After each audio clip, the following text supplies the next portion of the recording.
Selena Hoy, welcome to the Tokyo Living Podcast. Thank you for having me. How are you doing today? Doing well, thank you. It's good to see you. How about you? Very well, thank you. We've got you on the show today as representative of the TEL organisation. Before we get into talking about TEL, perhaps if you could just give the listeners a bit of a background on yourself, your sort of history and what brought you out to Japan. Sure. So I've been in Japan for a while. I guess you'd call me a long-term resident. I am Japanese American, and I've been here for 15, 16 something years.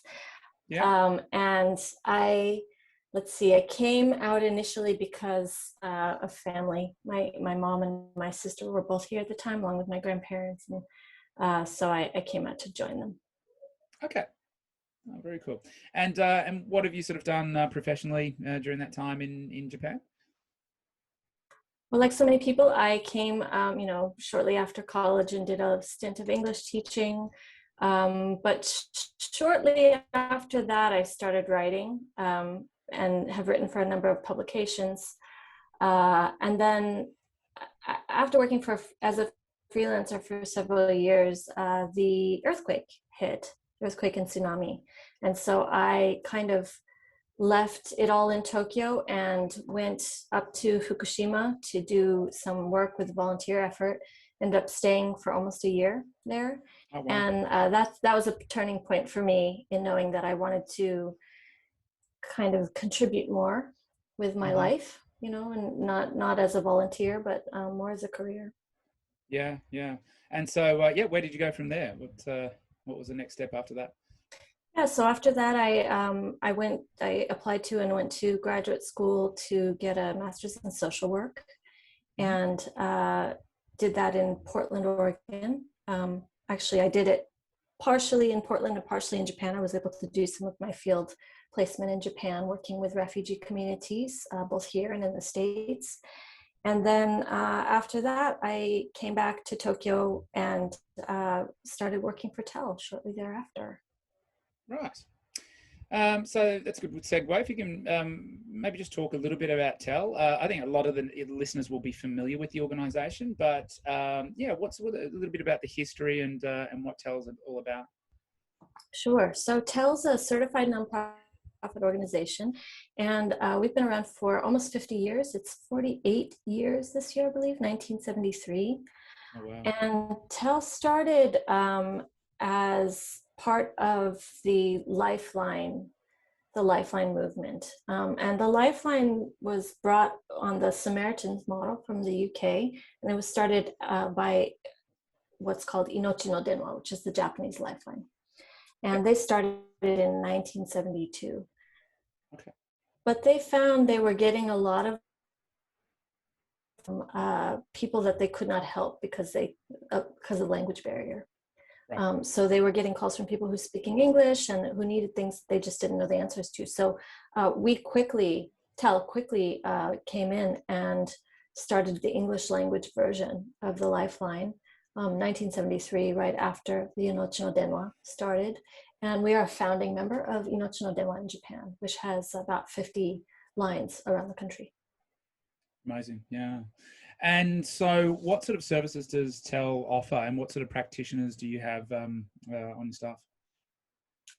Right. So TEL started as a lifeline, as I said, and the Lifeline is free and anonymous phone service and also chat service that anyone can call if they need to talk to someone.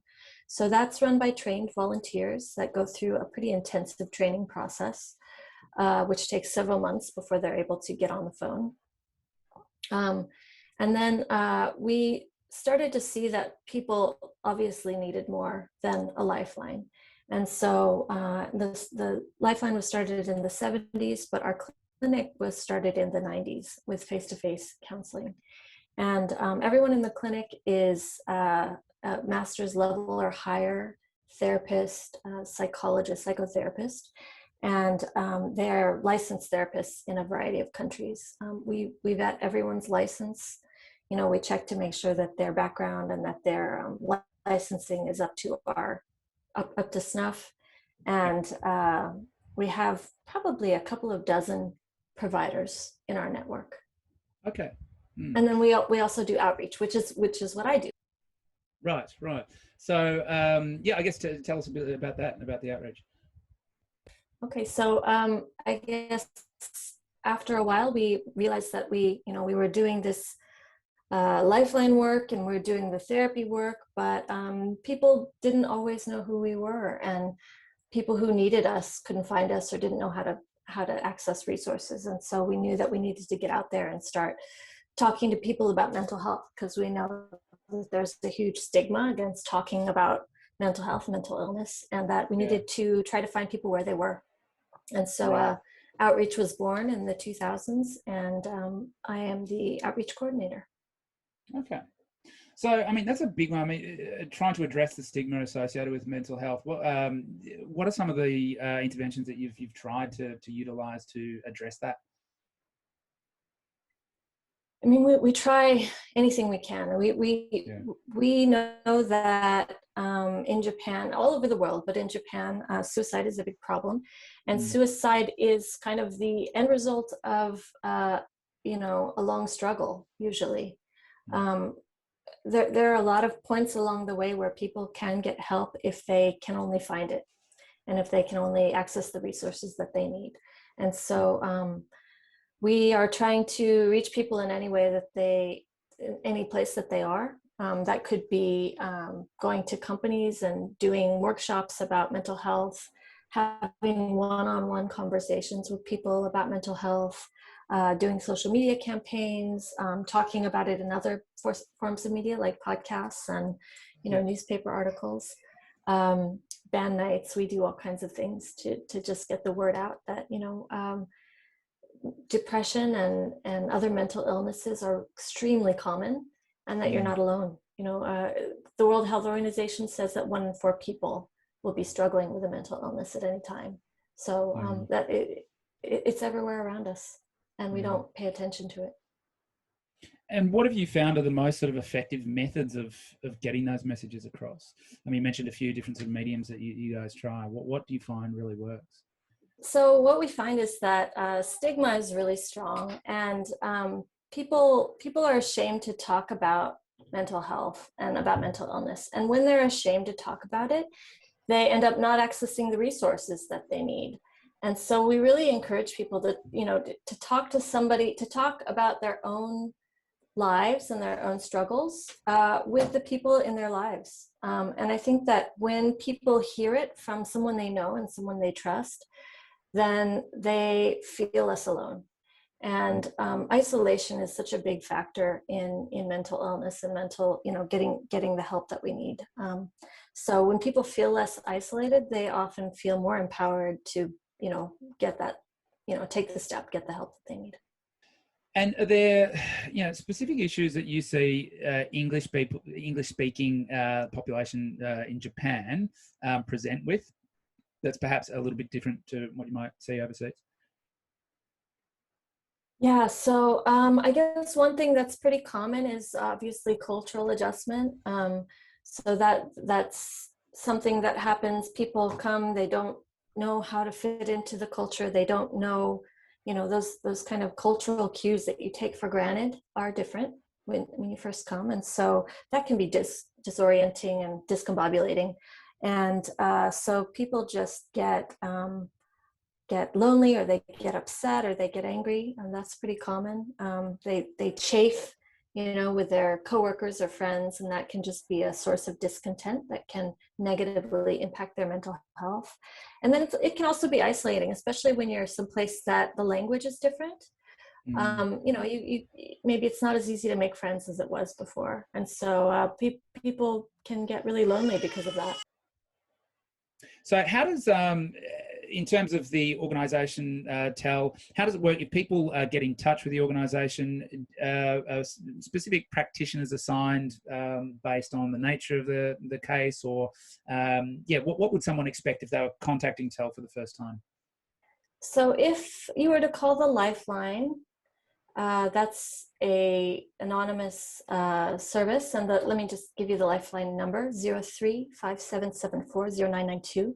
and you'll talk to a volunteer, a trained volunteer, and it's anonymous, it's non-judgmental. They don't know your phone number, they don't collect any information about you. You can tell them about your situation, but they're not going to be, taking notes or logging you.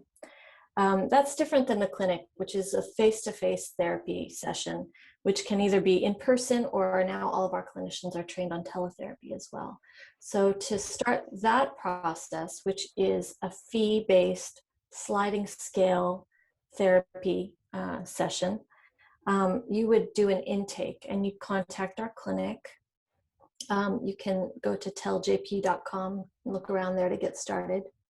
And the intake coordinator will match you with a therapist that's depending on your situation. So different therapists have different specialties. Some people are marriage and family therapists. Others may focus on trauma or depression or CBT, cognitive behavioral therapy, or different modalities. So depending on your needs, you'd be connected with a different therapist. Okay. And you mentioned the face-to-face consultations. I mean, how much has that changed in the last sort of 18 months? Have you switched it to mainly online consultations, or is that changing back now? How's that working? Yeah, you're right. So after COVID hit, we were a little bit flat-footed. We didn't know what we were doing for a little while. Obviously, we kept the Lifeline going, and that we were able to cover all our shifts in the Lifeline, which was really important. But the therapy, we were not sure what to do, but we actually quickly got our therapists all trained on teletherapy in a fairly short period of time. So before the pandemic, a few therapists were trained on teletherapy, and now pretty much everyone is. And so you will have in Japan to meet with somebody in a video call and do teletherapy. And then there are a few therapists who are still meeting in the office as well. But a lot of the people who take therapy actually find that they prefer it this way. Really, yeah. And you found as the practitioner that the virtual setup works. You feel like you can be just as effective with virtual consultations as you can with in person? For the most part, yes. I think there are a few times when it may not be ideal. One is with children, doing assessments with children. That's something that's pretty hard to do online. If it's a family situation or a couple's, it depends on the situation. It's case by case. It may or may not be possible to do it effectively online. But for others, they really like the convenience of teletherapy. And, for people who are, who have anxiety or something, it might actually be less stressful to be able to do it online than to have to, face the trains or whatever. Yeah, that's understandable. And the office, do you just, for the face-to-face consultations when they do take place, do you just have the one office in Tokyo? Do you have face-to-face consultations in other parts of Japan? Thanks for asking. Yes, so our headquarters are in Tokyo, in Omotesando, Minami Aoyama area. And then we also have a very small branch in Kyoto. And we have an office in Okinawa as well.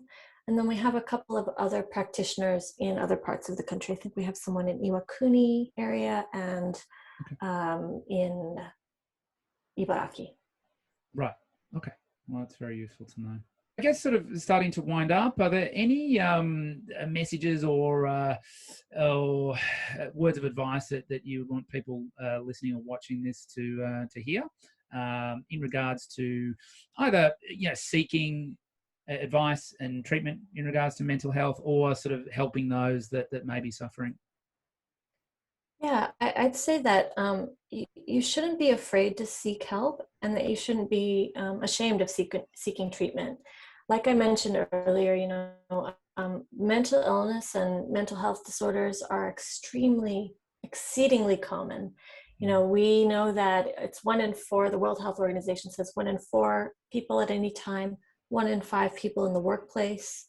1 in 10 kids. And so we know that if you just look at, you know, a handful of your friends, probably there's a good chance that you or one of your friends is struggling with their mental health, and especially in this pandemic. Maybe more than that, actually. Right now, we've seen a real spike in people who are struggling, and also people who have unfortunately taken their lives. We know that we saw the numbers go up for the first time last year in Japan after 10 years of ticking down year by year. And so we know that this has been really hard on people's mental health, this pandemic and everything that goes along with it. Yeah. Well, thank you very much for coming on and talking about TEL, and just giving the listeners a bit of an idea about the organisation. Understand halfway through the call that you're actually in hotel quarantine at the moment, so we really appreciate you coming on today. And it would perhaps be good to get you back on a future episode and talk about some more specific issues or conditions or cases. So, yeah, thank you very much for your time, and hope you enjoy the rest of your quarantine. How far through are you? Day 2. So we still got some time to go. All right. Well, good luck. And yes, thanks everyone for listening.